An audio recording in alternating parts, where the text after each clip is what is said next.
Hi மக்களே, welcome to PKM Lakshmi channel. நம்ம சேனலில் பாருங்கள், கார்டனை சூப்பராக பெருசாக ஸ்டார்ட் பண்ணியாச்சு. அப்படியே இருக்க தொட்டிகள்லாம் வந்து பெருக்கிக்கிட்டே இருக்குது. எந்த தொட்டியில் என்ன செடி வைக்கிறதுன்னு யோசனையே இல்லை. ஆனால் என்ன கொடுமைன்னு கேட்டிங்கன்னா, தொட்டி வாங்கிடுறோம், மண் எங்கே போகிறதுடா சாமி, அந்த மண் வாங்கி எப்படி தூக்கிட்டு செகண்ட் ஃப்ளோர் வரைக்கும் வர்றது அப்படிங்கிற மாதிரி ஒரு கவலை. இத்தனை தொட்டியும் மண் ஏற்றி ஏற்றி ஏற்றி நான் ரொம்ப டயர்டாகவே ஆகி போயிட்டேன். வீட்டில் வேலை செய்கிறனோ இல்லையோ, எப்போ பார்த்தாலும் இந்த மாடியில் வந்து இதை டெக்கரேஷன் பண்ண அதை டெக்கரேஷன் பண்ண அப்படின்னு எனக்கு பிடிச்சி தான் பண்ணுறேன். பார்க்குறதுக்கு அழகாக இருக்கணும், இப்படி வச்சா நல்லாயிருக்கும், நம்ம காய் தான் வந்து வைக்க போகிறோம், அதே நேரம் நம்ம மாடியும் வந்து அழகாக வச்சுக்கணுன்ட்டு ஒரு ஆசை. நிறைய விதைகள்லாம் போட்டு வச்சுருக்கேன் பாருங்கள். ஒரே க்ரோ பேக்லேயே கிட்டத்தட்ட நூற்றுக்கணக்கான விதைகள் உள்ளேயே இருக்கிற மாதிரி போட்டுட்டேன். இது முளைக்க தான் நான் வந்து தொட்டியில் நான் மாற்றி எடுத்துக்க போகிறேன். இப்போ இந்த பட்டம் பார்த்திங்கன்னா ரொம்ப தப்பி போயிடுச்சுன்னு தான் சொல்லணும். ஆடி பட்டம் ஆடிக்கிட்டே போயிடுச்சு. ஏன்னா வந்து ஒன்று கூட வைக்கவே முடியலங்க. வெயில் அவ்வளோ வெயில் வச்சு அப்படியே ஒரு 2 நாளில் வந்து கருகி போயிடுது. நான் காமிக்கிறேன் பாருங்கள். இந்த கொத்தவரங்காவை எடுத்துகிட்டு வந்து ஒரு மழை பெஞ்சுது, நல்லா சரி அழகாக எடுத்து நடுவோமேன்ட்டு அந்த சின்னதை பிடுங்கி மாற்றி வைக்கிறேன். மறுநாள்லாம் பார்த்தா தலையை தொங்க போட்டுருச்சு. ஏன் கேட்குறேன்னா, கிளைமேட்டே சரி கிடையாது. இந்த இப்போ சொல்லியிருந்தாங்க இல்லையா, மக்கள் டிவிலேயோ பொதிகை டிவிலேயோ இப்போ ஒரு 2 நாளைக்கு முன்னாடி நியூஸ் போட்டிருந்தாங்க. கால மாற்றம், அதாவது எந்த மழை காலத்தில் வந்து அதிகப்படியான மழை பெய்யும், வெயில் காலத்தில் அதிகப்படியான வெயில் அடிக்கும். அதே மாதிரி கால மாற்றம் தப்பி போகுது. வெயில் அடிக்கிற காலத்தில் மழை பெய்யறதும், மழை பெய்கிற காலத்தில் வெயில் அடிக்கிறதும் இப்போ வந்து ரொம்ப மாறி போயிடுச்சு. அதனால் இந்த கிளைமேட்லலாம் நல்லா இருக்கும், நல்லா ஜிலு ஜிலு ஜிலுன்னு இருக்கும். மாடி வந்தோன்னா அப்பப்போ மழை பெய்யும். அந்த ஒரு சூப்பரான அந்த கிளைமேட்டே இப்போ இல்லைன்னு தான் சொல்லணும். அப்படியே உள்ளேயே உட்கார முடியல, பயங்கர வெக்க. சரி ஓகே அப்படின்னு சொல்லிட்டு நானே இப்போ மாடி தோட்டத்துக்கு வந்தேன்னா கரெக்டாக 5:30 6 அந்த மாதிரி அந்த ரேஞ்சுக்கு மேலே வந்தால் மட்டும்தான் என்னால் வந்து அந்த ஹீட்னால வேலை செய்யவே முடியல என்னால். அந்த டைம் டு 6 மணிலேருந்து நைட்டு 7 7:30 வரைக்குமே வேலை போயிட்டுருக்குமே தவிர அந்த 5 மணிக்கு வேலை வந்து எந்த வேலையும் செய்யவே முடியல. இல்லைன்னா மார்னிங் வந்து பாப்பாவை ஸ்கூலுக்கு 8 மணிக்கு கிளப்பிட்டு அதுக்கு மேலே தான் வந்து நானே வந்து வேலை செய்கிறேன். அவ்வளோ வந்து கஷ்டமாக இருக்குது. ஒரு 1 ஹவர் வந்து லேட்டாக வந்துட்டேன்னு வச்சுக்கோங்க. ஒரு 9 மேலே வந்துட்டேன்னா அப்படியே அந்த 1 ஹவரில் பார்த்தீங்கன்னா பயங்கர அப்படியே கருகி போயிடுவோம் போல இருக்குது. அவ்வளோ ஹீட்டாக இருக்குது. எதுக்குன்னா, இந்த டைமில் வந்து நல்ல ஒரு கிளைமேட்டு இருக்கும், நல்ல ஒரு மழை, கரெக்டான ஒரு நாள் விட்டு ஒரு நாள் வந்து நல்லா மழை பெய்யும். அந்த ஒரு நாள் பெய்கிற மழையே பார்த்திங்கன்னா மறுநாளுமே தாக்கு பிடிக்கும். நம்ம தண்ணி விடுற நேரமும் மிச்சமாகும்.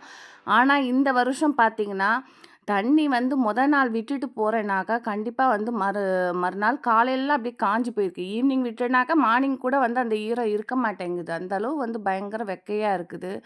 மழையும் பார்த்தா வானம் பார்த்து அந்த பயிர் செய்கிற காலமெல்லாம் மாறிடும் போல இருக்குது. அந்த அளவு வந்து குளோபல் வார்மிங் வந்து வந்துட்டுருக்கு. ரொம்ப கஷ்டமாக இருக்குது. ஏன்னா எல்லா பக்கமும் வந்து மரத்தெல்லாம் வெட்டி வெட்டி வெட்டி ஃப்ளாட்டாக வந்துட்டுருக்கு. ஜனத்தொகை பெருகிக்கிட்டே இருந்ததுன்னா அந்த இயற்கை தான் என்ன ஆகும்? அந்த மாதிரி நம்ம இருக்கிற அந்த கொஞ்சம் இடமா இருந்தாலும் அதில் ஒரு 4 மரம் 4 செடி கண்டிப்பாக வைக்கணும், வீடுக்கு. ஏன்னா இப்போ எல்லாருமே பார்த்திங்கனாக்கா நல்ல ஒரு வயக்காடு, நல்ல ஒரு தோப்பெல்லாம் அழிச்சிட்டு தான் வந்து வீடாக மாறிக்கிட்டு வருது. அப்படி இருக்கும்போது நம்மளால் முடிஞ்ச வரைக்குமே வீட்டை சுற்றியே ஒரு 4 மரம் வைக்கும்போது ஓரளவு ஈடு கட்டலாம். ஆனால் யாருக்கும் வந்து அந்த அளவு பொறுமையும் கிடையாது. இப்போ யாரும் பெருசாக வந்து அந்த இன்ட்ரெஸ்ட்டும் கிடையாது. இப்போ தான் ஓரளவு வந்து மாடித்தோட்டம்னு கொஞ்சம் பெருகிக்கிட்டே இருக்குது. அந்த ஒரு ரீசன்னால் தான் நிறைய பேர் அட்லீஸ்ட் நம்மளால் ஒரு 1000 பேர் 2000 பேர் செடி வச்சா நல்லா இருக்குங்கிறனால தான் நானும் முடிஞ்ச வரைக்கும் ஃப்ரீ சீட் கொடுத்துட்டு இருக்கிறேன். சரி ஓகே, இப்போ 10 தொட்டி வைக்கிறாங்களா, கூட இன்னும் ஒரு 10 தொட்டி மண் போட்டு வைப்பாங்கங்கிறனால தான் விதைகளும் என்னால் முடிஞ்ச வரைக்கும் நான் ஷேர் பண்ணிக்கிட்டு இருக்கேன்.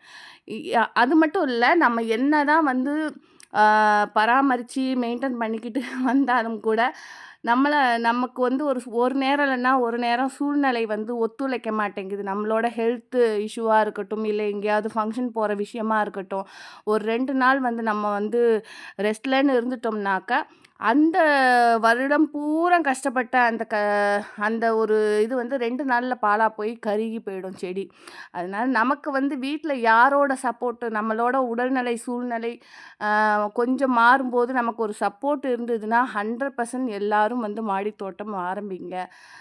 அதில இருக்கிற நிம்மதியும் சரி, அதில ஹார்வெஸ்ட் பண்ணி சாப்பிட்ற ஹெல்த்து பெனிஃபிட்டும் அதிகம்.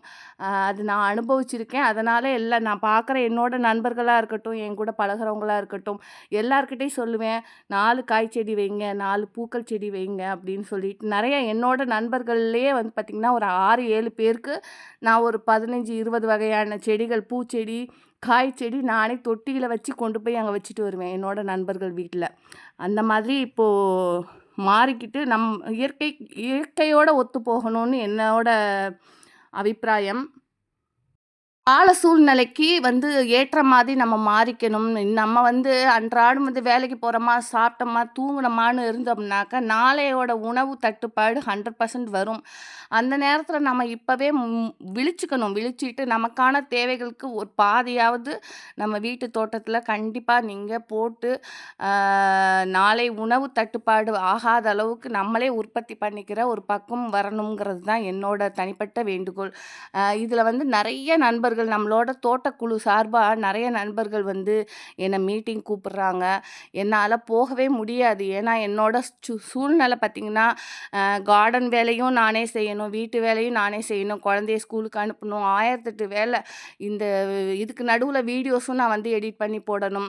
அதனாலேயே பெருசா வந்து என்னால ரீச் பண்ண முடியாது. இடையில நான் இப்போ அங்க 2 1/2 மாசம் இருக்கும்போது கூட ஒரு சேனல்லேருந்து என்னை வந்து பேட்டிக்கு கூப்பிட்டாங்க. என்னால கண்டிப்பா வர முடியல. 5000 குடுக்குறேன்னு சொல்லியிருந்தாங்க. ரூ. 5000 குடுக்குறேன், நீங்க வாங்க மீட்டிங்க்குன்னு. கண்டிப்பா என்னால வந்து அங்கேருந்து மீட்டிங்க்கு இங்க வந்து ஏன்னா அந்த அளவு வந்து அந்த டைம்ல செடியும் வந்து காஞ்சு போய் இருந்தது. மீட்டிங் குடுத்தாலும் நல்லா இருக்காது. 2வது எத பத்தி பேசினாலும் நம்ம வந்து கரெக்ட்டா இருந்துட்டு அதுக்கப்புறம் தான் வந்து அத பத்தி பேசணும் இல்லைங்களா? அதனால என்னால பண்ண முடியல. சமையல் பண்ணணும், மாடி தோட்டம் வேலை பார்க்கணும், வீடு கிளீன் பண்ணணும். இது மாதிரிலாம் நெறைய வேலை இருக்கிறதுனால, என்னால நெறைய நண்பர்கள் வந்து மீட்டிங் கூப்பிடுறாங்க. என்னால போக முடியலங்கிறனால அவங்களுக்கு ஒரு சில மனக்கசப்பு. எனக்கு வந்து வண்டி ஓட்டவும் தெரியாது. எனக்கு வந்து கொண்டு போய் எங்கேயாவது விட்டா கூட திரும்ப வர்றதுக்கு தெரியாது. நிஜமாவே சொல்றேன். நான் இங்க சென்னைக்கு வந்த புதுசுல பார்த்தீங்கன்னாக்கா, வேலைக்கு போனேன். அதுக்கப்புறம் வீட்டுக்கு வருவேன். ஆஃபீஸ் போவேன். வீட்டுக்கு வருவேன். இதுதான் என்னோட வேலையா இருக்கும். அந்த சிச்சுவேஷன்ல தான் நான் வளர்ந்த விதங்கள். அதனால வந்து தனிப்பட்ட முறையில மீட்டிங்கோ அங்கன்னு கூப்பிட்டாலுமே, கொஞ்சம் நாள் ஆனதுக்கப்புறம் எங்க ஹஸ்பண்ட் எனக்கு ஒத்துழைச்சாருன்னா, அவர் கூட போயிட்டு மீட்டிங் அட்டெண்ட் பண்ணுறதா இருக்கட்டும். அதுக்கப்புறம் அடுத்த கட்ட வளர்ச்சியை அப்புறம் பார்த்துக்கலான்னு தான் இருக்கிறேன். எங்க வீட்லயுமே வந்து பெருசா இதில வந்து இது இன்வால்வ் ஆகலைனாலும், அவர் பேச்ச மீறி என்னால எதுவுமே பண்ண முடியாது. அவர் முடியாதுன்னா முடியாதுன்னு நான் புரிஞ்சு நடந்துக்குவேன். எங்க வீட்டுக்கார் வந்து என்ன சொல்றாரோ அதுதான் வேத வாக்கு எனக்கு. அந்த மாதிரி சிச்சுவேஷன்ல வந்து அவரை மீறி என்னால எந்த வேலையும் எந்த ஒரு கமிட்மெண்ட்டுமே வச்சுக்க முடியாது. ஓகே நண்பர்களே, இப்போ வந்து மாடித்தோட்டம் வேலைகள் ரொம்ப பிரமாதமா போயிட்டு இருக்கு. இப்போ ஃபஸ்ட்டு இருந்ததில ஒரு 3/4வாசி கொண்டு வந்துட்டேன்.